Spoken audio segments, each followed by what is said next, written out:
Good morning student. हमारा पहला chapter चल रहा था आवेश का, तो आज हम थोड़ा उससे आगे डिस्कस कर लेते हैं। आज हमारा है आवेश संरक्षण का नियम। संरक्षण का नियम मतलब आवेश को देखो, संरक्षण का नियम का मतलब ये है कि जो चीज हम ना तो उत्पन्न कर सकते हैं और ना ही हम उसको नष्ट कर सकते हैं, वो चीज क्या कहलाती है हमारी, मतलब एक तरह से संरक्षण कहलाती है। ठीक है, आवेश हमारा क्या है कि जो हमारा आवेश है, आवेश को ना तो उत्पन्न किया जा सकता है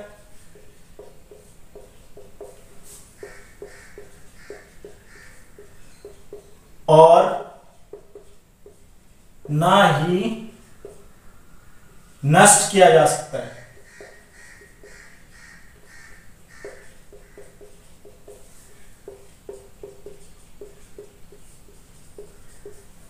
बस क्या होता है कि इसको हम एक पदार्थ से दूसरे पदार्थ में इसको ट्रांसफर कर सकते हैं। देखिए, इस तरह से आपका एक नियम और है जिसको हम कहते हैं ऊर्जा संरक्षण का नियम।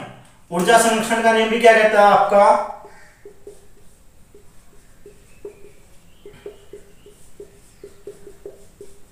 नियम।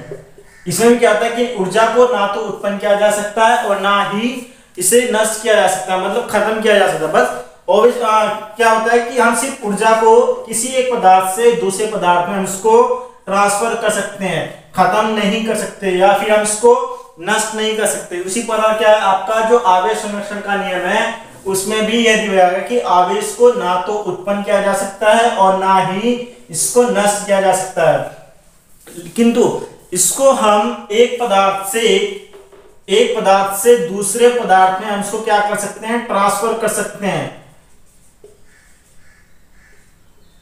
या फिर इसको स्थानांतरित कर सकते हैं। तो हमारा आवेश संरक्षण का बस नियम इतना सही है कि आवेश को ना तो उत्पन्न किया जा सकता है और ना ही इसको नष्ट किया जा सकता है। यही क्या है हमारा आवेश संरक्षण का नियम है। डियर स्टूडेंट, अब आपके सामने एक नोवेल है जो आपका यूपी बोर्ड 2019 में आया हुआ है। इसमें क्या पूछा है इसने कि इलेक्ट्रॉनों की संख्या ज्ञात करो। स्टार्टिंग मैंने आपको बताया था कि इलेक्ट्रॉनों की संख्या ज्ञात करने के लिए हमारे पास एक फॉर्मूला होता है जिसको हम इस तरह से लिखते हैं, जो हमारा आवेश का होता है, आवेश बराबर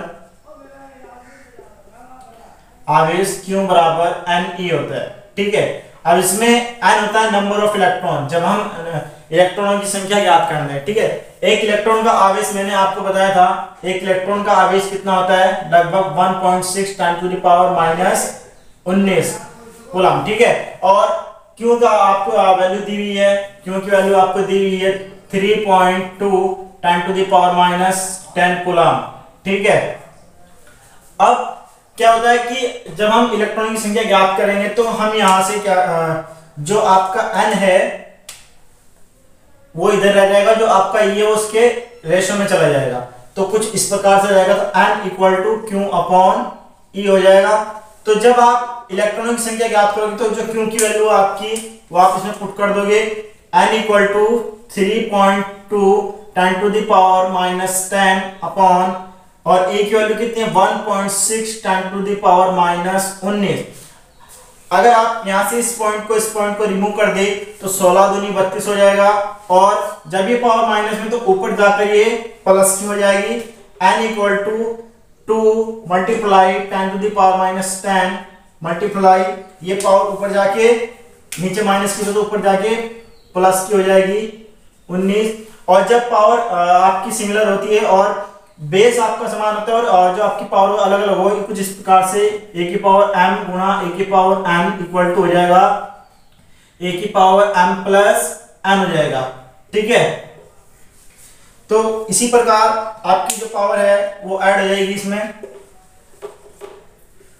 तो n = 2 की पावर 10⁻10 प्लस 19। यहाँ पे प्लस वाले की संख्या जो संख्या वो ज्यादा है तो माइनस वाला इसमें घट जाएगा। तो 2 की पावर 2 × 10⁻19 में से 10 गए, बच जाएंगे यहाँ पे 9।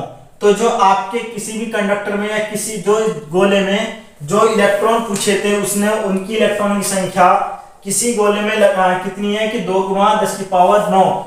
एक धातु के गोले में इलेक्ट्रॉनों की संख्या कितनी है, 2 गुणा 10 की पावर 9। उसने पूछा था कि धातु पर आवेश इतना है और इलेक्ट्रॉनों की संख्या ज्ञात करनी है। इलेक्ट्रॉन का आपका आचार्य कितना था, ये वाला, और क्योंकि वैल्यू उसने आपको पहले ऑलरेडी दी हुई है, तो आप सीधा सीधा इस फॉर्मूला पुट अप करके वैल्यू को और कैलकुलेशन में थोड़ी सी आप क्या हो गया, इलेक्ट्रॉन की संख्या ज्ञात हो गई। ये इसका आंसर है। अब देख लेते हैं विद्युत आवेश की इकाई, यूनिट ऑफ चार्ज। बेसिकली जो एसआई मात्रक होता है, एसआई मात्रक आवेश का कूलाम होता है, ठीक है। और एक होती है विद्युत धारा। विद्युत धारा क्या होती है कि आवेश प्रवाह की दर को, आवेश प्रवाह की दर को, आवेश प्रवाह की दर को विद्युत धारा कहते हैं, विद्युत धारा कहते हैं। अभी आवेश प्रवाह की दर क्या होता है, किसी भी कंडक्टर में, इसको लिख सकते हो, किसी भी चालक में, किसी भी चालक में आवेश प्रवाह की दर को विद्युत धारा कहते हैं। आवेश प्रवाह की दर मतलब जितने समय में आपका आवेश प्रवाहित हो रहा है वो क्या कहलाती है, आपकी विद्युत धारा कहलाती है। तो विद्युत धारा यहां से रिप्रेजेंट करते हैं, इसको प्रदर्शित करते हैं, इसको आई से प्रदर्शित करते हैं। तो I इक्वल टू आवेश आपका क्यों हो गया, और प्रवाह की दर, दर मतलब समय, समय हो गया आपका T। अब आवेश प्रवाह की दर, या बेसिकली आप कह सकते हो कि नंबर ऑफ इलेक्ट्रॉनों के बहने की संख्या किसी समय में क्या कहलाती है, विद्युत धारा कहलाती है। विद्युत धारा का मात्रक हो गया एम्पियर, ठीक है। धारा का मात्रक हो गया, धारा का मात्रक एम्पियर,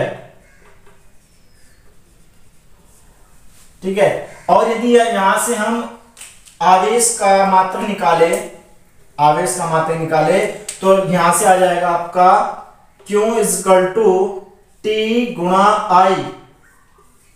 अब आप बेसिकली लिख सकते हो यहां पे कि आवेश बराबर एम्पियर गुणा सेकेंड, या एम्पियर गुणा समय, एक मात्रक की हो गया आपका। और विद्युत धारा का जो मात्रक है आपका वो एम्पियर है, तो हमने यहां से एम्पियर क्या था, इसके मल्टीप्लाई में पहुंचा दिया, टी की समय की मात्रक निकल कर आ गया एम्पियर गुणा सेकंड। अब ये किस में होता है, ये होता है आपका एमकेएस पद्धति में। एमकेएस पद्धति में क्या होता है, आवेश का मात्रक एम्पियर गुणा सेकंड, ठीक है। एमकेएस पद्धति में आपका जो आवेश का मात्रक होता है वो होता है एम्पियर गुणा सेकंड। उसके बाद आवेश का जो सबसे बड़ा मात्रक होता है, आवेश का जो सबसे बड़ा मात्रक होता है वो होता है फैराडे। आवेश का जो सबसे बड़ा मात्रक होता है फैराडे होता है। एक फैराडे बराबर आवेश का सबसे बड़ा मात्रक फैराडे। एक फैराडे बराबर 965 96,500 कूलम। एक फैराडे बराबर 96,500 कूलम होता है, ठीक है। आवेश का जो सबसे बड़ा मात्रक होता है वो होता है फैराडे, और एक फैराडे बराबर 96,500 कूलम होता है। और यदि सीजीएस पद्धति की बात करें तो सीजीएस पद्धति में ESU इलेक्ट्रॉन सेकेंड यूनिट, ठीक है। ESU तो इसमें हो जाएगा 1 कूलम बराबर 3 गुणा 10 की पावर 9 ESU होता है। 3 गुणा 10 की power 9 ESU electron second unit, ठीक है। तो जो आवेश का सीजीएस पद्धति में क्या हो गया, 3 गुणा 10 की पावर 9 1 कूलम बराबर, और एमकेएस पद्धति में क्या हो गया, आवेश का मात्रक एम्पियर गुणा सेकेंड और एसआई पद्धति में क्या हो गया आपका कूलाम। तो आवेश के तीनों मात्रक आ गए सीजीएस पद्धति में, एमकेएस पद्धति में और एसआई पद्धति में। ठीक है।